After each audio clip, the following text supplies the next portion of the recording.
let's jump right in. Alright, so this is a commander deck that I've been playing. This is a deck tech. So, this is one of my main commanders. This is Roon of the Hidden Realms. 2, get a green, a white, and a blue. He has Vigilance, Trample, and then for 2 mana and you tap him, you exile another target creature, return that creature to the battlefield under its owner's control at the beginning of the next end step. Now, this helps with a lot of the enter the battlefield effects. And you can even flicker away threats of your opponent. I think he's a very solid card. And I'm going to go ahead and go over my deck tech with this deck and my commander. So this is my competitive commander deck. Feel free to like and subscribe if you like, and leave comments. Greatly appreciate it. And let's go ahead, let's dig in, let's take a peek. So, let's go ahead. Alright, so Mana Crypt is in here. It's a 0 mana.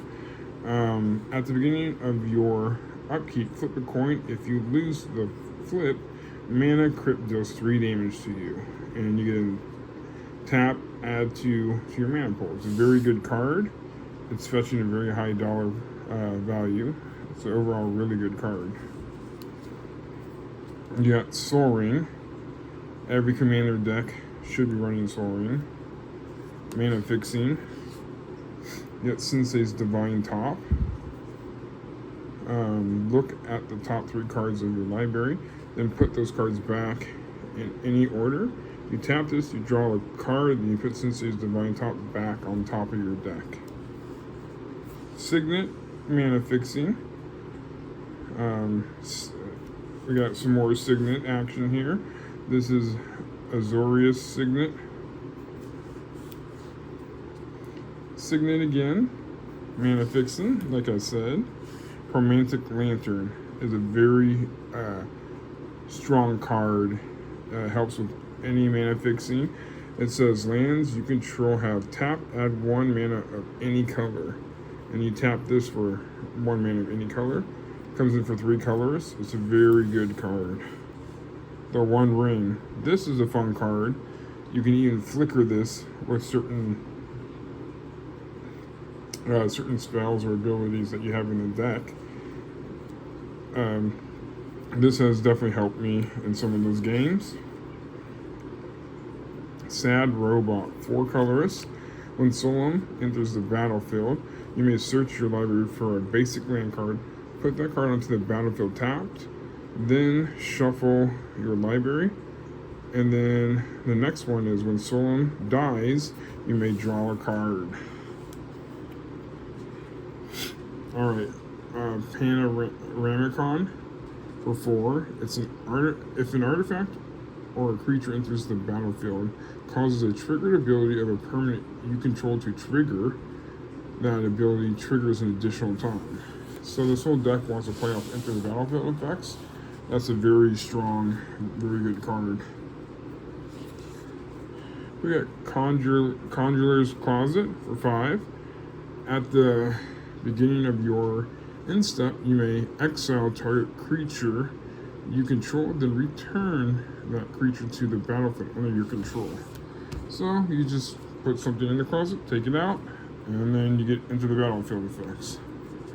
Meteor Golem for 7 mana. When Meteor Golem enters the battlefield, destroy target non-land permanent opponent controls.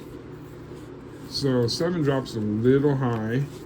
I won't do anything over a 7, but if you can get him into play and then flicker him a couple times, you can abuse the game. Alright, this is moving on. We got blue coming up right now. Alright. So Cyclonic Rift, a very good defensive move. It's a sneaky move too. So 2 mana, you return target non-land permanent you don't control to its owner's hands, or you can overload it for 7, so 6 and 1 blue, and then instead of returning just 1 permanent, you return all the permanents. counter spell. So 2 mana, counter target spell. Straight and simple. Alright, so this card here, few people recommend me cutting this card, but I have played some defensive moves with this card, and this card has won me some games. So 3 mana, so 1 and 2 blue, until end of turn. Each creature target player controls loses all abilities, and they become a blue frog with a base power and toughness is 1/1. That has gone pretty wild for me. The new one that just came out in Modern Horizons 3, you got Flare of Denial. 3 mana. You may sacrifice a non-token blue creature rather than pay the spell's mana cost. Counter target spell. Very good, very strong new counter spell that came out. You got the good old Mana Crypt here. Mana Crypt is a must-have if you're running blue. It allows you to counter spell, tap down all creatures, draw a card, and bounce something back to hand. Alright, we got 5 mana. We have Time Warp. A lot of people are playing this. If you have a blue, Time Warp allows a player to take an extra turn. We got Force of Will. I know it's gold border, but you know, we're doing casual commander here, so most of the time we kind of overlook this shiny goldness here. But Force of Will, 5 mana there, 3 and 2 blue. You can, you know, counterspell, but you may pay 1 life and remove a blue card in your hand from the game instead of paying Force of Will's casting costs. I mean, it's pretty strong right there to be able to do that. Then we go ahead, creature time. We got Snap Boy, Snapcaster, 2 mana. You can flash them in. When Snapcaster enters the battlefield, target instant or sorcery card in your graveyard gains flashback until end of turn. The flashback cost is the mana cost of the card, and then so when you cast the card from your graveyard for its flashback cost, then you exile it. You got Gilded Drake. So 2 mana. You got a 3/3 flyer. Gilded Drake. So Gilded Drake. When Gilded Drake comes into play, exchange control of Gilded Drake for a target creature one of your opponents control or sacrifice it. So you can definitely flicker this in and out with certain creatures, certain spells, and you can just keep taking their big beat sticks or their threats, you know. Beat sticks sound horrible, but we're not editing that out. Alright, so we have Clever Impersonator. Love this card. You may have Clever Impersonator enter the battlefield as a copy of any non-land permanent on the battlefield. Yep, I have definitely flickered that out. Changed targets. I've made copies of artifacts and enchantments because it can come into play as a non-land permanent. Sakashima the Impostor. 4 mana, you got a 3/1. Comes into play, you can choose a creature in play. If you do, Sakashima comes into play as a copy of that creature, except its name is still Sakashima the Impostor. It is still legendary and it gains 2 and 2 blue. Return Sakashima the Impostor to its owner's hand at the end of the turn. So potentially you can try to save it by bouncing it back. If need be, you know. You got Venser, Shaper's Servant, 4 mana, flash, he's a 2/2. So, when Venser enters the battlefield, return target spell or permanent to its owner's hand. You can flicker this, get this out early game. You can, you know, you can flicker back lands and stuff, which I've done. It's quite evil. I do love messing with lands. Sorrow of Temptation. 4 mana, a 2/2 flyer. So this one can be abused. It's not as good as Gilded Drake, but it is very similar to a Gilded Drake. When Sorrow Temptation enters the battlefield, gain control of target creature, or as long as Sorrow Temptation remains on the battlefield. So if Sorrow dies, they get their creature back. If you flicker this, which you will, because you have to,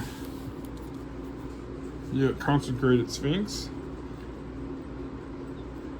You got 6 mana, so 4 and 2 blue. You get a flying 4/6. When an opponent draws a card, you may draw 2. Why not copy this? Clone this. This is a very good blue staple. Deadeye Navigator. This is a good one right here. Deadeye Navigator for 6 mana. It's a 5/5. It has Soul Bond.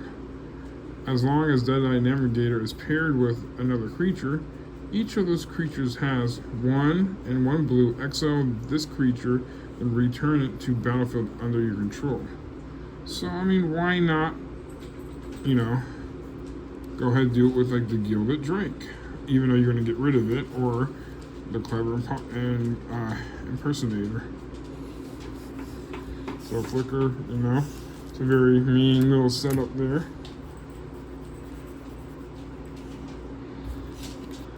Alright, Agent of Treachery. Very good card. Very good card. So Agent of Treachery comes in for 7 mana. When Agent of Treachery enters the battlefield, gain control of target permanent. And then at the beginning of your end step, if you control 3 or more permanents you don't own, draw 3 cards.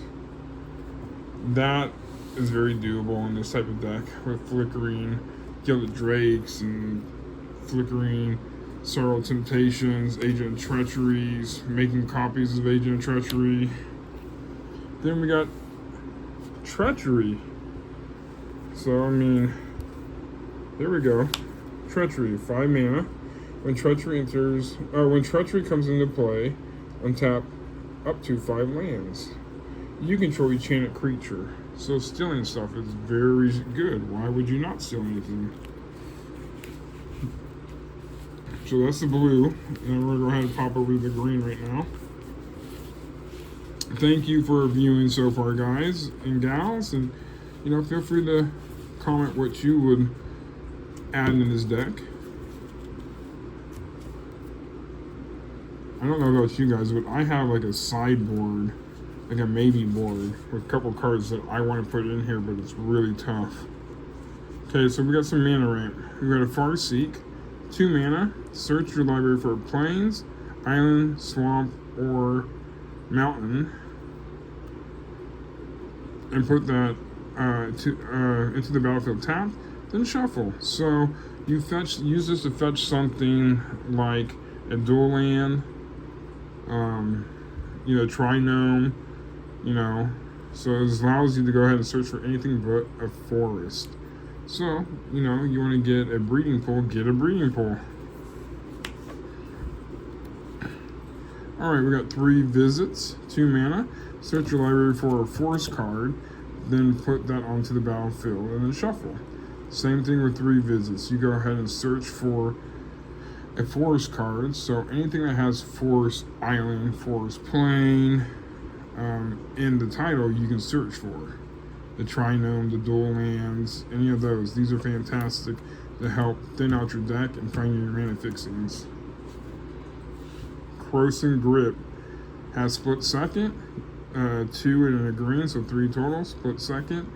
You can destroy target artifact or enchantment.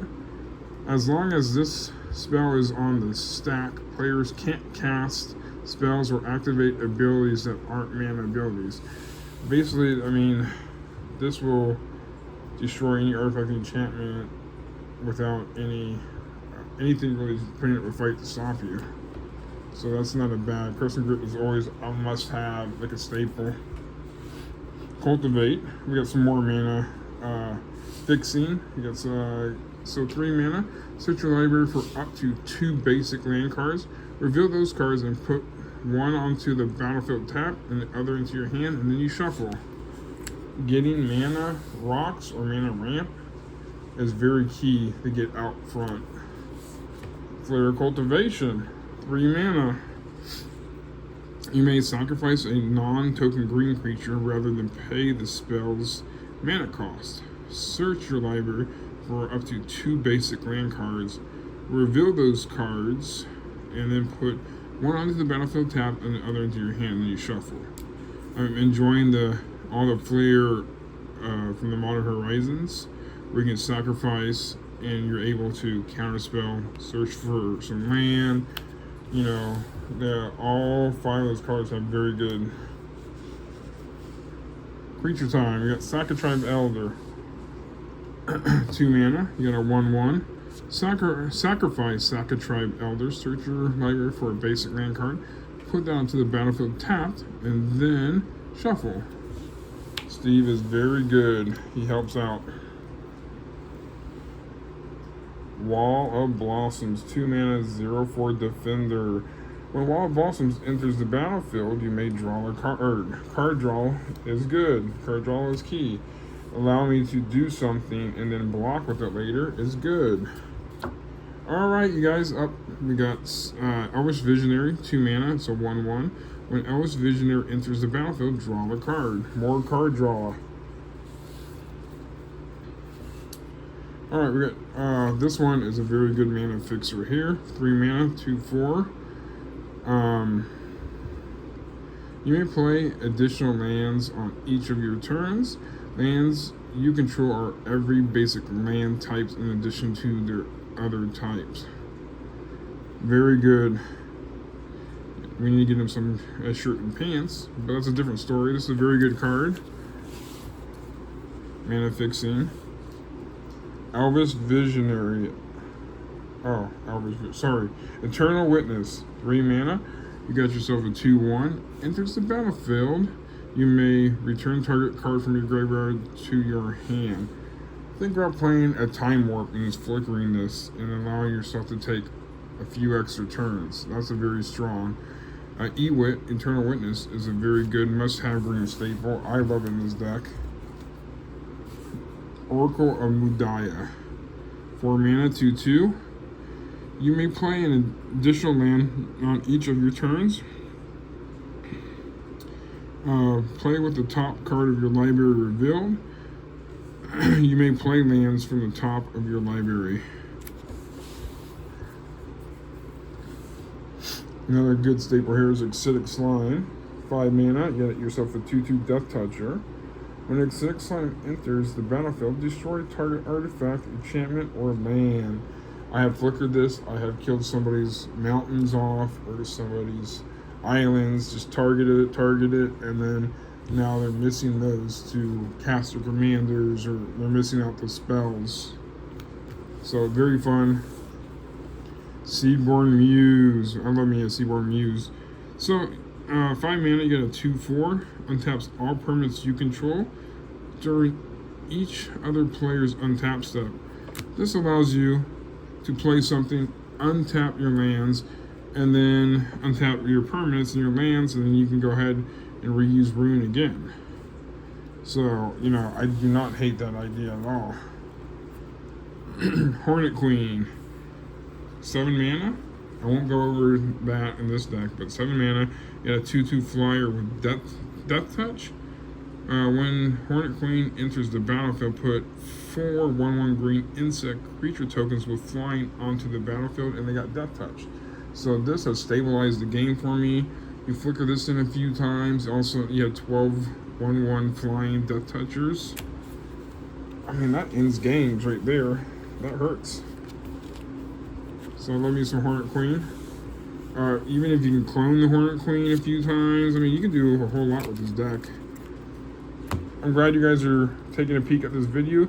Feel free to take a peek at any of my other random videos. I will be posting some more deck tech stuff. Alright, here we go. So, we got our white, our plains. Swords of Plowshare. Swords of Plowshare, 1 mana. Exile target creature. Its controller gains life. Life gain might be helpful for them, but getting rid of a big threat like a Blightsteel Colossus, Ugin's a plant, certain creatures, You know, this comes in key. We got Path to Exile. Path to Exile is very similar to Swords of Polisher, but this allows your opponent to go ahead and find the land, put it into play tapped. Path to Exile is just as important for mono white, or for white in general, as Swords of Polisher. These are staples here. Teferi's Protection. I love me Teferi's Protection. Until your next turn, your life total can't change, and you gain protection from everything. All permanents you control phase out, and then you exile this card. Teferi's Protection is 3 mana. Definitely have saved my behind a few times with that one. Then we jump over to Flickerwisp, 3 mana, 3/1 flyer. Flickerwisp enters the battlefield, exile another target permanent, return that card to the battlefield under its owner's control at the beginning of the next end step. Some more flicker actions into the battlefield type of stuff. Oh, okay, this one, beautiful art. We got ourselves a unicorn here for 4 mana, 4/4. 3 mana, you exile another target creature you control, then return it to the battlefield under its owner's control. And whenever another creature enters the battlefield, you may, under your control, you may pay 1 white or green. If you do, put a +1/+1 counter on it. If it's a unicorn, you get to put a 2 +1/+1s. So some unicorn love there. Preston the Vanisher, 4 mana. We got Harry Potter rabbit here. Rabbit wizard, you know. Very cool. This card is very fun. When another non-token creature enters the battlefield under your control, if it wasn't cast, so you flicker it in, and maybe graveyard play, you create a token copy of that creature except as a 0/1 white illusion. And then sacrifice 5 illusions, exile target non-land permanent. That could be fun. Might be a little bit tough to get there, but that can be fun. But yeah, this card, very fun. I have definitely put some people in place with it. Restoration Angel. 4 mana, you got 3/4 flyer with flash, so she can be a surprise. When Restoration Angel enters the battlefield, you may exile a target non-angel creature you control, then return that card to the battlefield under your control. Alright, we got Elesh Norn, Mother of Machines, for 5 mana of 4/7. She has Vigilance, which is good. If a permanent enters the battlefield, causes a triggered ability of a permanent you control to trigger that ability additional time. So, you know, you go ahead and do, you know, Sacred Tribe Elder, which is a horrible example. Not that one. So if you do a creature that has enter battlefield effect, you do it twice. Wood Elves would be a good one. You get to go get 2 lands. And then this right here says permanent enters the battlefield. Entering the battlefield, don't cause abilities of permanents your opponents control to trigger. So your opponents enter the battlefield effects do not trigger, so they miss out. Karmic Guide, 5 mana, 2/2 flying pro black. Protection from black, has Echo 5, so you got to pay the Echo cost at your upkeep or sacrifice it. When Karmic Guide enters the battlefield, return target creature card from your graveyard to battle. This can go pretty good, getting back maybe your, you know, bigger threat, your Ewit to grab you, you know, counter spell, or, you know, anything like that.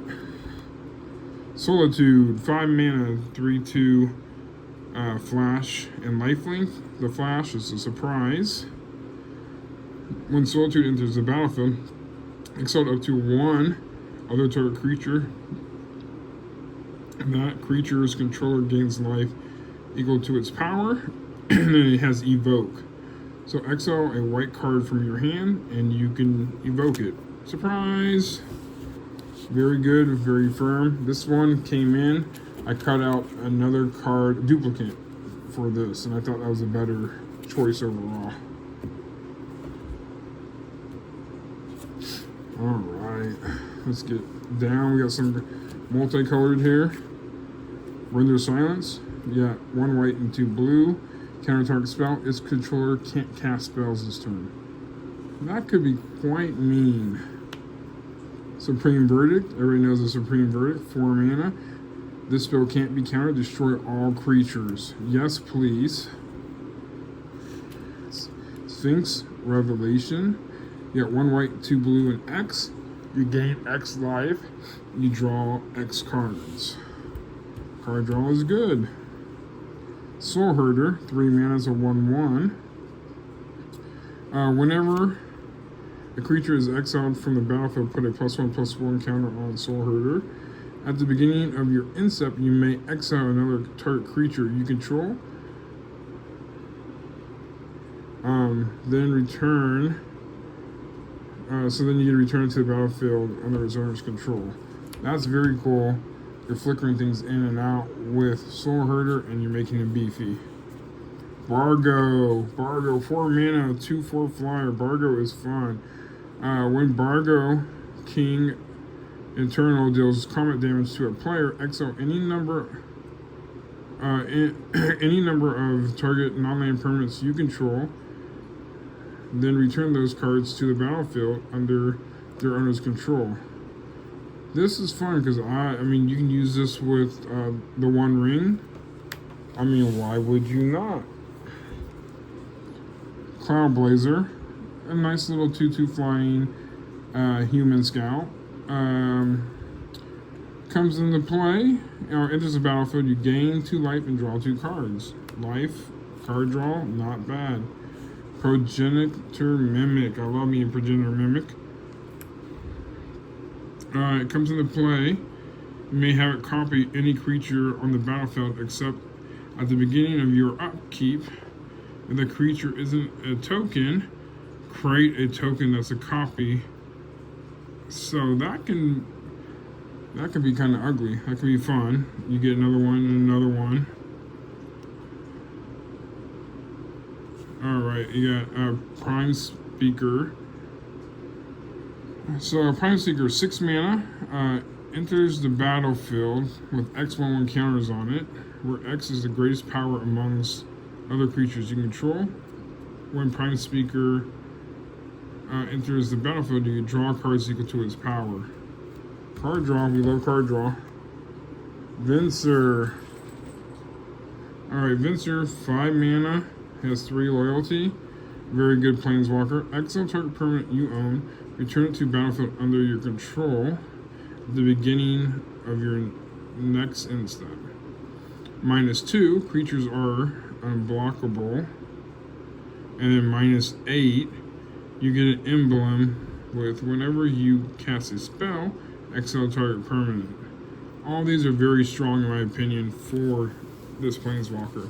But sometimes you get a planeswalker with just the ultimate is really good, or just one of the other spells, but all 3 of these spells are very strong. And then we go to mana. We all love mana. Command Tower, must have. We all have one in our commander decks. Mana Confluence. Tap, pay 1 life, add 1 mana of any color to your mana pool. Reflecting Pool. Alchemist Refuge. 1 colorless. Pay a green and a blue. Tap it, you may cast non-land cards from this turn as though they had flash. Little instant surprise speed is not a bad thing. You got Strip Mine. Tap it for a colorless or sacrifice. Tap sacrifice and destroy target land. Land destruction's good. Reliquary Tower is a must-have in all these decks. It's a staple again, like I've been saying. You have no maximum hand size. You tap for a colorless. It's very good, very strong. Pathland. Oh, this is not a Pathland, I lied. So this one comes into play tapped, or you can go ahead and flip it over, and it's destroy all non-land permanents. You got a board wipe on the other side. Forgive me, I got it too far ahead of myself on that one. So this one, you know, this is situational. It's a decent. You got Glasspool Shores. Comes into play tapped. You tap it for a blue mana when you can untap it, of course. Or for 3 mana, Glasspool Mimic is a clone. Comes into play. Copy a creature, but you must control this creature. And then it's a shapeshifter rogue in addition to its types. So this card, I think this card's fun. And then if you play it as a creature, you know, make copies of some of your big threats. This card is very fun. Add 1 blue. Untap target legendary permanent. Yes, please. You run this with like Roon or something like that. Very good. Oshizu. Alright, so these are fun. It comes into play, tap it for a green or channel. You pay to discard. You discard it, right? So you destroy target artifact, enchantment, or non-basic land an opponent controls. That player may search their library for a land card with a basic land type. Put that onto the battlefield shuffle. This ability costs 1 less to activate for each legendary creatures you control.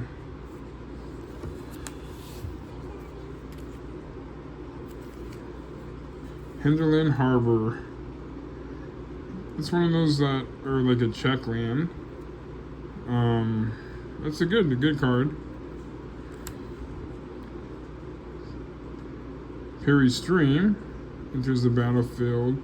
Tapped unless you control 2 or more basic lands. Glacial Fortress enters the battlefield tapped unless you control a plains or an island. Sun Petal Grove. Not the biggest fan of the art, but I kind of like the look. But this one comes into play if you have forest or plains, comes into play on tap. Very good. Dreamroot Cascade enters the battlefield tapped unless you control 2 or more lands. Canopy Vista enters the battlefield tapped unless you control 2 or more. And then we got your Surveil lands. Surveil lands are good. Surveil lands will allow you to come into play tapped. You can look at your top card and decide if you want to keep it there or put it in your graveyard. And these are fetchable. You can fetch these.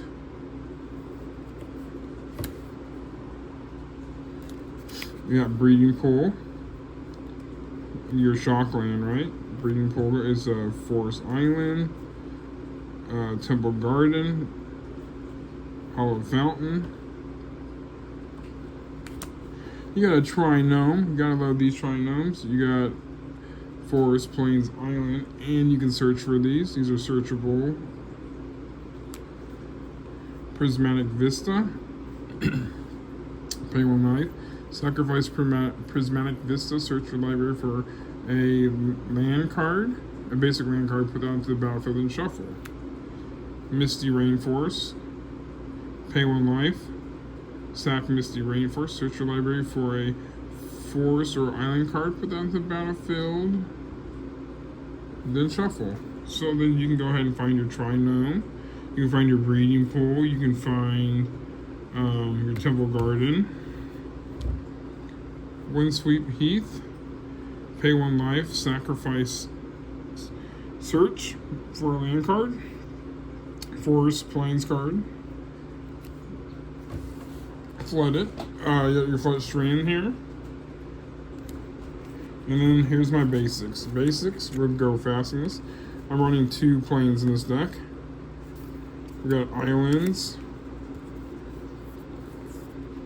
So 4 islands. And forest.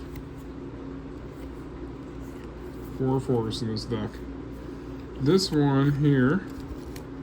It's a fun little extended art version that's... So, this is kind of what I'm running in my deck. The deck tech of this is basically just enter the battlefield and then get your ETB triggers. And then you know, hopefully you can capitalize on that with some of the defense, because Roon can play defensive a little more than aggro based. So this is my deck tech. My channel is Ham and Eggs, and if you have any questions, feel free to ask, and then you know, follow up, look at some of my other videos. Thank you guys for your time. And my question for you is, what set got you, were you playing or got you to start playing? Let me know. Thank you, thumbs up, and remember, keep blue open.